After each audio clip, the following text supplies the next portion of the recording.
আপনি দেখবেন যে এই জেনারেশনের বেশিরভাগ ছেলে মেয়ে খুব ঘাবড়ায় যায়। আমি তো ওনাকে চিনি না, কিন্তু সবাই আপনার কাছে কনফিডেন্স চায়। আজকে আপনার কাছে প্রশ্ন থাকবে টু অ্যাচিভ সাকসেস। যেই কয়টা স্কিল আমাদের মধ্যে থাকাটা খুবই গুরুত্বপূর্ণ, সফলতা অর্জন করতে গেলে যেই কয়টা স্কিল আমাদের মধ্যে থাকাটা দরকার সেই বিষয়ে আলোচনা করব। This video is very important. এই জন্যই বলছি যে আমরা দেখতে পাচ্ছি বর্তমান সমাজে বেকারত্বের হার প্রচন্ড হারে বেড়ে যাচ্ছে। সেই ক্ষেত্রে আমার কাছে মনে হয় এই ভিডিওটা যুবক ভাইদের জন্য খুবই গুরুত্বপূর্ণ হবে। তো শুরু করা যাক। 3টা জিনিস খুব সিম্পল, বাট সেটা তার লাইফে একটা unbelievable amount of value add করতে পারে যদি সেই জিনিসটা সে ঠিক মতো শেখে। যেটা খুবই বেসিক, কিন্তু আমি যখন ইন্টারভিউ নেই তখন আমি বুঝতে পারি এটা কেউ এর জন্য প্রিপেয়ার্ড না। খুব সিম্পল 3টা জিনিস। 1 নম্বর যেটা, সেটা হচ্ছে যে আপনি কি 1 মিনিটে আপনার ব্যাপারে একটা সুন্দর গল্প বলতে পারেন কিনা। কিচ্ছু না, আপনাকে যদি জাস্ট দাঁড়ায় বলে যে তুমি তোমার সম্পর্কে 1 মিনিট একটা ইন্টারেস্টিং গল্প বলো, আর কিছুই না, সে বলতে পারে না। এবং এটা যে সে বলতে পারে না, এটাকে সে তার কোনো অযোগ্যতা মনে করে না। এটা একটা প্রবলেম।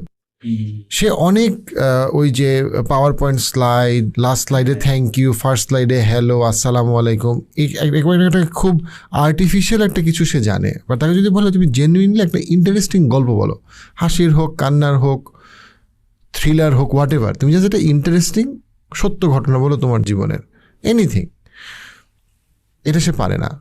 এটা একটা খুব ইম্পর্টেন্ট জিনিস যেটা কখনো শেখানো হয় না, বা এটা শেখাটা তার জন্য খুব দরকার। এটা তার ইন্টারভিউ, কারণ এটা দিয়ে সে বুঝতে পারবে যে আরও 10টা গল্প কীভাবে বলতে হয়, আরও 10টা জিনিসকে কীভাবে ইন্টারেস্টিং ওয়েতে প্রেজেন্ট করতে হয়। স্টার্টস উইথ তোমার গল্পটা কি 1 মিনিটে।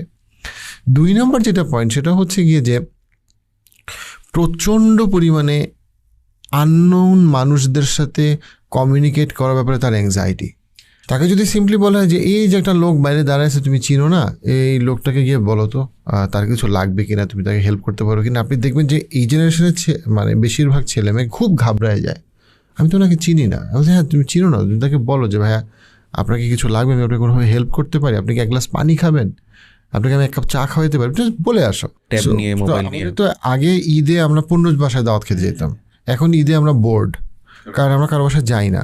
বাট আমার কাছে মনে হয় যখন আমরা ক্যারিয়ার ডেভেলপমেন্টের কথা বলতেছি, এই সিম্পল জিনিসটা কত যে গুরুত্বপূর্ণ। কারণ আপনি যখন জবে জয়েন করবেন সবাই আননোন, কিন্তু সবাই আপনার কাছে কনফিডেন্স চায়। হ্যাঁ, কনফিডেন্স চায়। সবাই চায় যে আপনি একটা আনকমফোর্টেবল একটা নতুন মিটিং রুমে আপনি একটা এই অ্যাটেনশনের ফ্লোটা আপনি বুঝবেন, মিটিংয়ের ভাইবটা আপনি বুঝবেন, প্রপার ফিডব্যাকটা আপনি বুঝবেন। আপনি কখনোই বুঝবেন না যদি আপনার স্ট্রেঞ্জার্স অ্যাংজাইটি থাকে যে ভাই আমি তো চিনি না, থাক চুপচাপ করে বসে থাকি, কারণ কেউ আপনাকে সেই স্পেসটা দিবে না।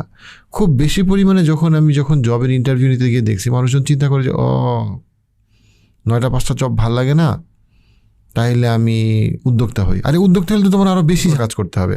আমি কাউকে হইতে মানা করতেছি না, বলতে বোঝানোর চেষ্টা করছি 9টা 5টা থেকে 24 ঘন্টা কাজ করাটা কঠিন, এবং উদ্যোক্তার কাজটা বেসিক্যালি 24 ঘন্টার।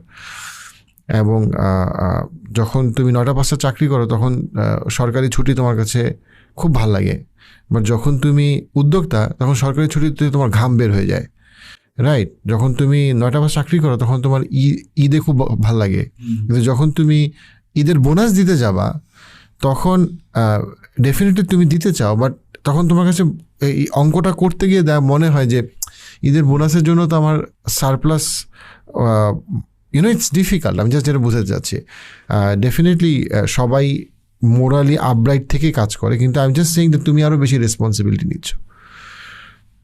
গোয়িং ব্যাক, 2 নম্বর যে পয়েন্ট আমি বলছিলাম যে সেটা হচ্ছে কি যে সিম্পলি তুমি কি একটা আননোন মানুষের সাথে তুমি কি কথা বলতে পারো কিনা।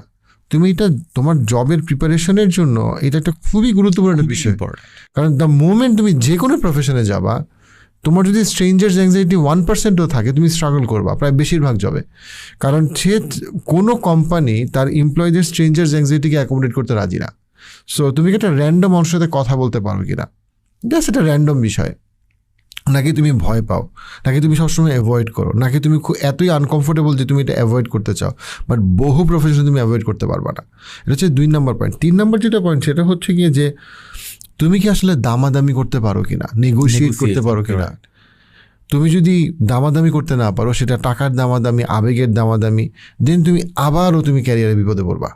তুমি যদি গল্প বলতে না পারো, তুমি যদি অচেনা মানুষের সাথে সহজে পরিচিত হইতে না পারো এবং তুমি যদি দামাদামি করতে না পারো, এন্টায়ার লাইফ খুব ইন্টারেস্টিং। আমি রিলেশনশিপ কাউন্সিলিং এই কথাটা বলি স্বামী স্ত্রী সম্পর্কের জন্য, যে জীবনটা দামাদামি সব কিছুর পরে। আমরা সবাই দামাদামি করি, এবং আমরা যে স্বার্থপর এই জন্য দামাদামি করি সেটা না, আমরা দামাদামি করি কারণ আমাদের কোনো উপায় নাই, তাই না?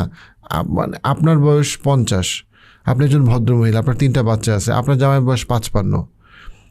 এখন তো আপনি মানে হঠাৎ করে অনেক কিছু করতে পারবেন না, বলতে পারবেন না। তো আপনাকে অনেক কিছু দামাদামি করতে হবে, যে ভাই আমি যদি এই কথাটা এভাবে করি, এই কাজটা এভাবে করি, ও কি মনে করবে, আর ওকে আমি কীভাবে বুঝাইতে পারি সো দ্যাট ওই জিনিসটা এভাবে বুঝে। সো আমাকে ধৈর্য ধরতে হবে। কেন? এটা দামাদামির একটা ইম্পর্টেন্ট পার্ট। আমাকে ওই কথাটা এভাবে কেন বলতে হবে ওকে, দামাদামির একটা ইম্পর্টেন্ট পার্ট। এই জিনিসটা আমি কেন ইমপ্রুভ করবো, আমি রিলেশনশিপের কথা বলতেছি। সেম উইথ চাকরি। মানুষ যত কথাই বলুক, দিনের শেষে ভাই আপনি হোপফুলি আমার সাথে প্রবলি অ্যাগ্রি করবেন, সেটা হচ্ছে যে সবাই তো চাইলেই তার চাকরি ছাড়তে পারে না। যতই আপনি বলেন যে ভাই তোমার রাইট, তোমার স্বপ্ন পূরণ করো, বাট আসলেই কি প্রত্যেকটা মানুষ চাইলেই, একটা রিক্সা চালক কি চাইলেই রিক্সা চালানো বন্ধ করে এখন সে চাইলেই একটা পাইলট হওয়ার স্বপ্ন দেখতে পারে? প্র্যাকটিক্যালি না, সেই সুযোগটা তার নাই। সেম ওয়েতে একটা লোক কিন্তু চাইলেই আজকে একটা লোকাল কোম্পানি ছাড়তে পারে না আরেকটা চাকরি পাওয়ার আগে, এবং তার হয়তো আসলে অফিসের এনভায়রনমেন্টটা খুব নাইস না। অ্যাগেইন দামাদামি। একটু হয়তো আমার জীবনটা 10-এ 6, আমি যদি 10-এ 8 করতে পারি, 9-10 হবে না। এই যে 3টা পয়েন্ট, যে আমার প্রথম পয়েন্টটা হচ্ছে আমি কি আমার গল্পটা 1 মিনিটে বলতে পারি কিনা। আমি যদি আমার গল্পটা বলতে পারি, আমি আরও 10টা গল্প বলতে পারবো, আমি আমার কোম্পানির গল্পটা বলতে পারবো।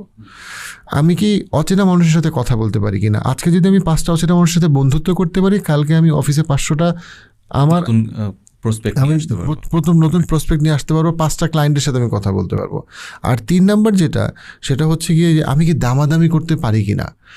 আমি যত ভালো দামাদামি করতে পারবো, আমি যেই জবই করি না কেন, তখন আমি দেখবো যে আমি দামাদামিটার যে এথিক্যাল, জেন্টেল, আপব্রাইট যে পয়েন্টটা, সেটা আমার ক্যারিয়ারকে অনেক গ্রোথ দিচ্ছে।